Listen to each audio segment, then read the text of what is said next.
G'day guys, first things first, I want to scrape and sand this back face of this bit of grey gum.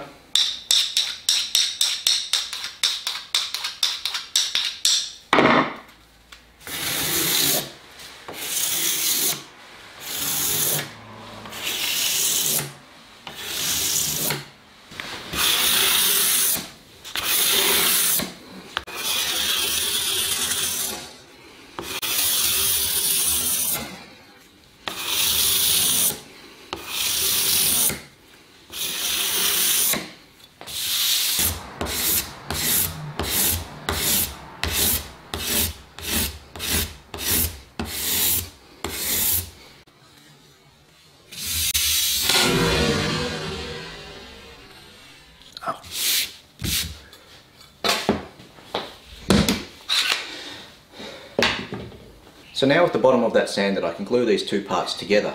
But before I do that, I want to use this top rail and mark out where the dowels go along the horizontal here. I don't really care where the dowels go in and out there because that's going to suit this panel itself. But across here, I want them to all be the same so that the slats aren't kicked out on an angle.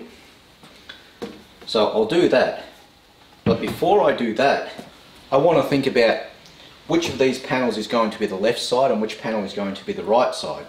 Now, they're all pretty much the same, and I've made sure that the grain direction, when it's laid out like this, flows in the same direction. So this grain direction runs uphill like that, same as this, it runs uphill there. Now I feel that's going to be the best option for me, because at the back of it there's going to be the big heavy header panel up there, and that's going to be much wider, much higher than the front. So the piece, as you look at it, it's going to run upwards anyway. So I may as well take advantage of the grain direction, run out and run it uphill towards the back of it. So that's what I'm going to do. A tiny little touch that I'm sure my sister won't notice unless she watches this video, and she'll just say, yeah, it looks pretty good, yeah. But it's the woodworker in me that makes everything just that little bit better. So now I have to do the same thing with these panels here. I need to figure out which one do I want to be left hand side, which one do I want to be right hand side.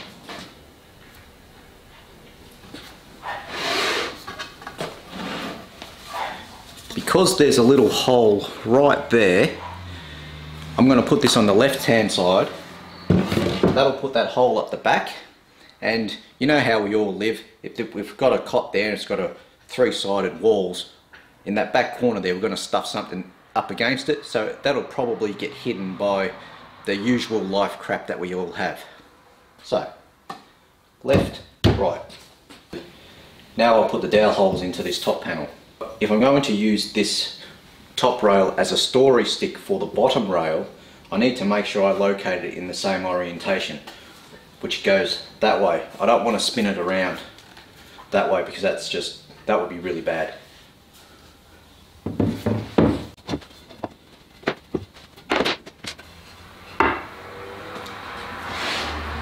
End of the board where I've marked it on the end of this board, check it on the other end, looks about right, and then just make a tick mark along the length.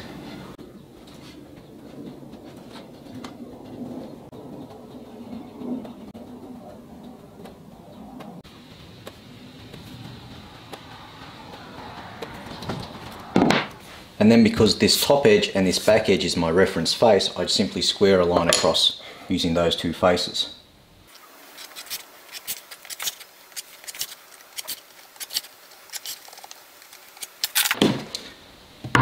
And then I have a matched set. Looks good to me. So now, using one of these slats, I want to decide how many dowels I want to use and how big those dowels are going to be. So in the top I've got 2 dowels of 6mm in diameter. That's simply because I don't have a lot of meat there to drill into. Down the bottom it gets a lot wider. So 1 dowel is good, 2 dowels are better, 3 dowels are better than that, and 5 dowels are better than everything. Don't ask me how good 10 dowels are though. Whew. So here I've got 80mm across the top, across the bottom, 80mm across the bottom. So I want to put 3 dowels in there, that's good enough. 1 in the center, so 40mm across, and then I'll bring the 2 on the ends, 15mm in from the ends. Now just like yesterday, these slats are set in from the back edge 3.5mm, so my first mark will be 18.5mm in from the back. The next mark will be 43.5mm in, and then the next mark after that will be 80 minus 15 plus 3.5, which is 68.5. Well, that was pretty quick. It was probably wrong though.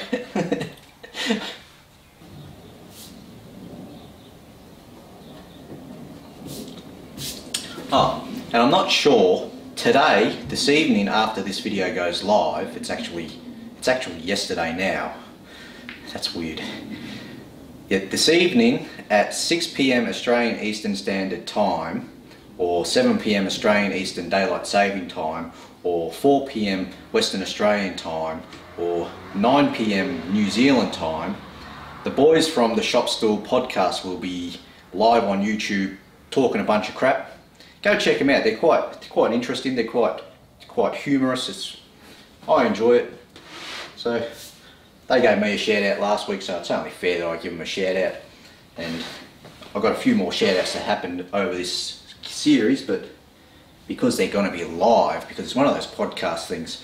I don't know what a podcast is, but they're on YouTube. I know what YouTube is.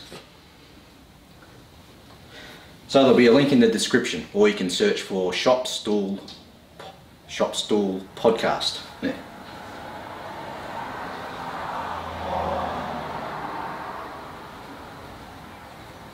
Alright, so now I'll go and drill these out on the drill press using an 8mm drill bit. What have I got? I'm drilling into 20mm, so I'll drill it about at least 12mm deep. 12mm is good enough. 10mm is not good enough. 15mm I'll probably punch all the way through, and that's not good either.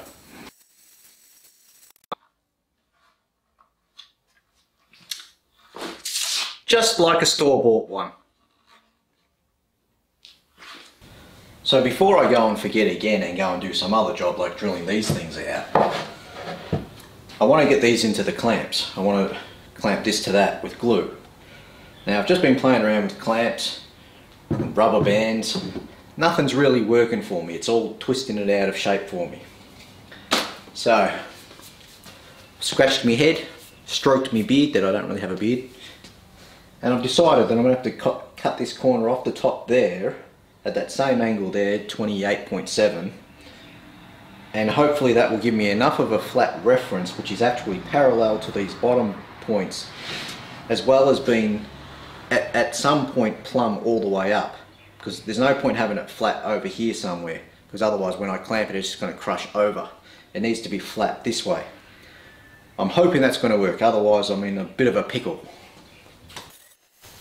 I'm turning what would be the triangular offcut into sawdust so that the offcut doesn't slip down between the blade and the sliding table and wedge itself in there and then shoot back and put a hole in the back wall behind the saw there.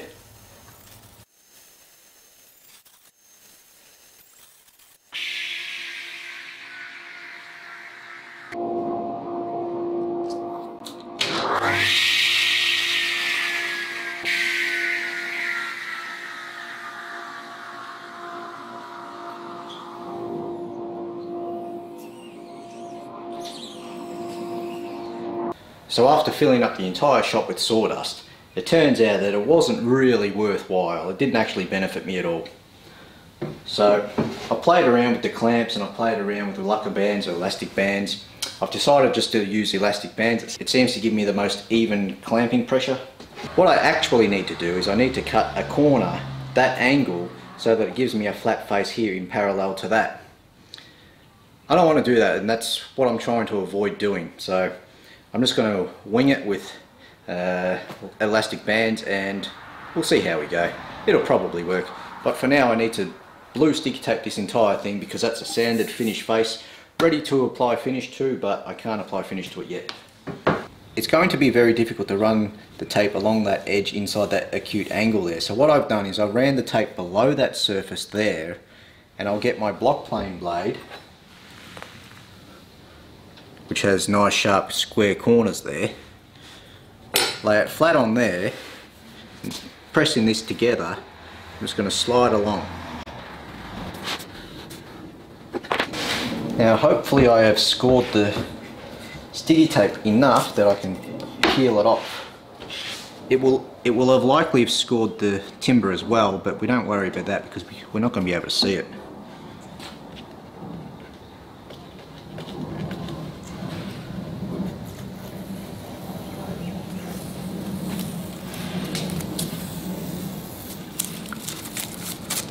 And sure enough, I've got a perfect mask now.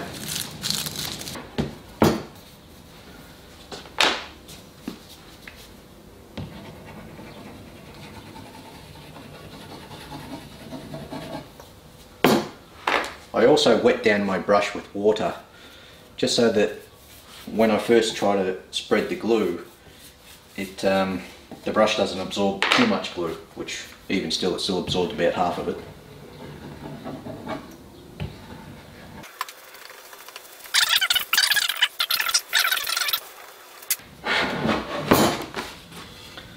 So to help relieve some of the hydraulic pressure, you put them together and you shimmy it back and forward just a little bit. And there are people out there that would just say, alright, good, it's done. They won't do anything more than that, and that will actually probably be good enough. Me personally, I like clamp pressure. I love clamp pressure. If I could get 7,000 pounds of clamp pressure on this without hesitating, I would. Instead, I'm just going to get an elastic band. Well, after I put dowsing. Whoa.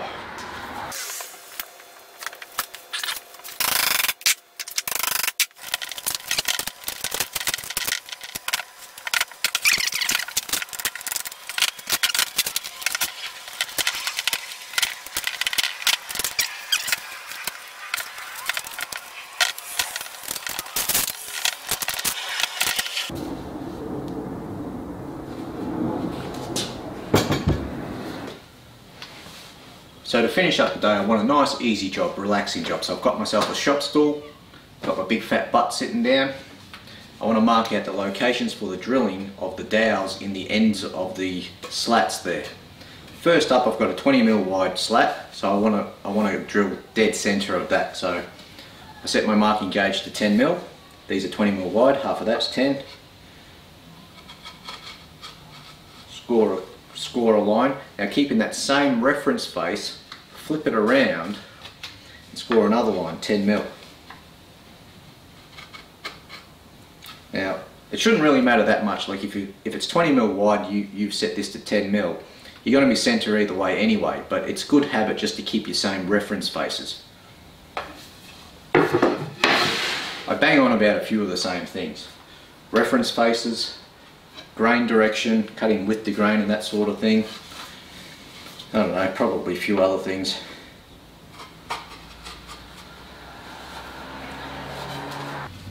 So now with all the end grain marked at 10mm down the guts there, I want to mark where my crossover line is for the dowel to be drilled in. So in the top, I went, the first number yesterday was 14.5mm, but that included the 3.5mm setback.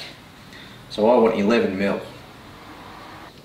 None of what I'm doing here is overly accurate. There are all sorts of inaccuracies built into the way that I've done that, because I've just marked a couple of points, put a pinhole through there and drilled through it. I don't always drill absolutely dead center to those pins.